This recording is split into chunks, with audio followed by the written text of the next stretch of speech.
Alors, bonjour à tous. Je suis Jenny Cornaton, je suis neuropsychologue dans le service de génétique au CHU de Dijon.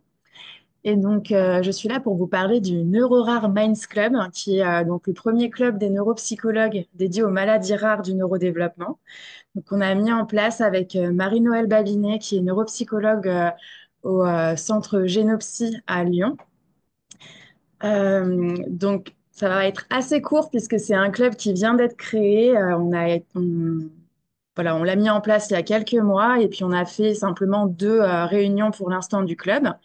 Notre idée, c'était vraiment de créer un espace collaboratif où les neuropsychologues et finalement plus largement les psychologues peuvent échanger des connaissances, partager des expériences et collaborer sur des approches innovantes pour mieux comprendre et accompagner les maladies rares du neurodéveloppement. Voilà, on remarquait qu'en tant que neuropsychologue ou psychologue, on pouvait parfois être un petit peu isolé quand on reçoit des patients qui ont des maladies du neurodéveloppement, des maladies rares.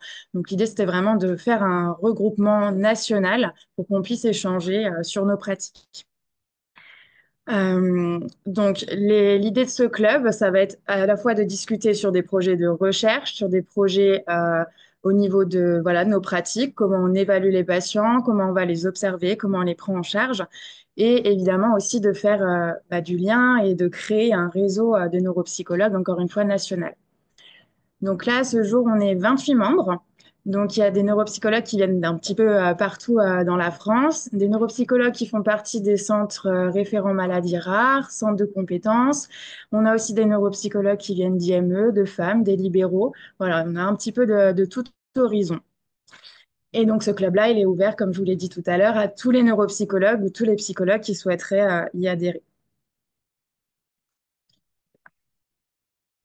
Je ne peux pas passer.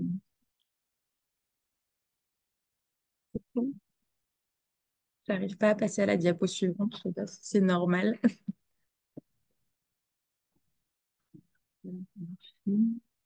Ah, ça va, je clique sur le truc, merci. Du coup, donc au niveau du club, donc on a un groupe WhatsApp qui nous permet de discuter plus rapidement entre nous.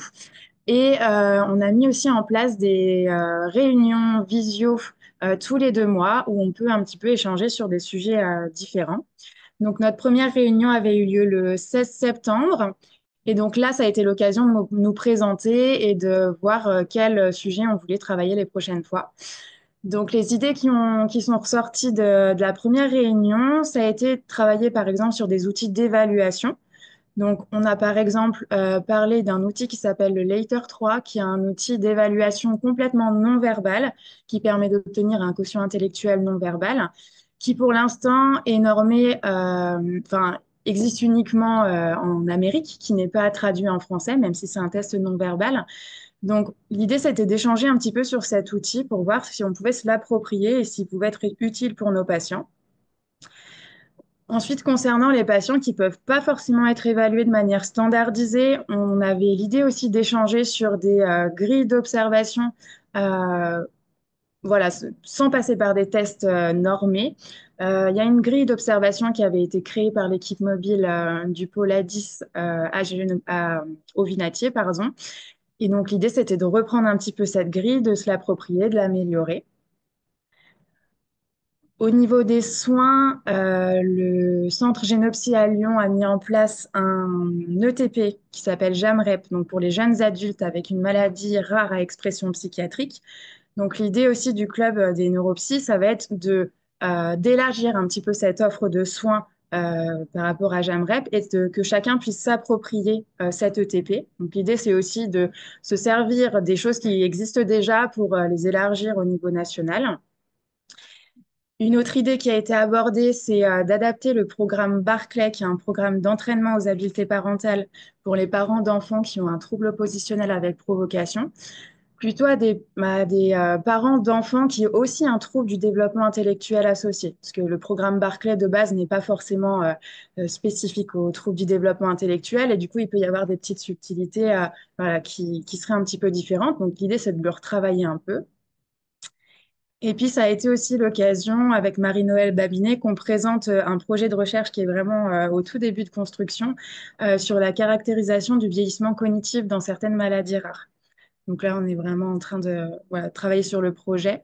L'idée, ce serait de le lancer d'ici un an. Et du coup, on a eu une autre réunion Teams, donc qui là était vraiment la première réunion sur un sujet bien spécifique. Donc là, on a discuté justement du fameux outil Later 3 dont je vous ai parlé tout à l'heure. Et l'idée qui est ressortie de cette réunion, c'est que potentiellement le club pourrait essayer de traduire cette batterie qui est américaine en français pour qu'on puisse bah, du coup l'utiliser au niveau national.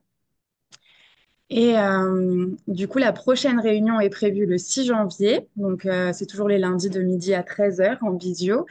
Et là, on va discuter sur, de nouveau, des tests, des échelles de développement et des tests de quotient intellectuel. Donc, une échelle qui s'appelle la Bailey 4, hein, qui est à la base adaptée pour les nourrissons et les jeunes enfants, mais qui peut aussi être utilisée pour les patients plus âgés qui présentent un trouble du développement intellectuel. Et le sonnaire, qui est un test normalement pour les enfants, complètement non verbal aussi, les enfants jusqu'à 7 ans et demi, 8 ans. Et l'idée, ce serait de voir, encore une fois, ces tests-là, comment on peut les utiliser et les élargir éventuellement à d'autres patients qui bah, ne répondent pas forcément à d'autres types d'évaluations standardisées, mais pour pouvoir obtenir, bah, par exemple, des âges de développement, un quotient intellectuel, etc. Et du coup, pour les prochaines réunions, il y a aussi d'autres idées qui ont été évoquées, notamment bah, échanger autour de l'utilisation de la réalité virtuelle pour nos patients. Et si vous, vous avez des idées, on est tout à fait preneurs et puis voilà, je pourrais les communiquer au club. Et du coup, dernière chose, on a aussi l'occasion de se rencontrer enfin, entre neuropsychologues au moment des congrès du réseau national maladie rare Génopsy.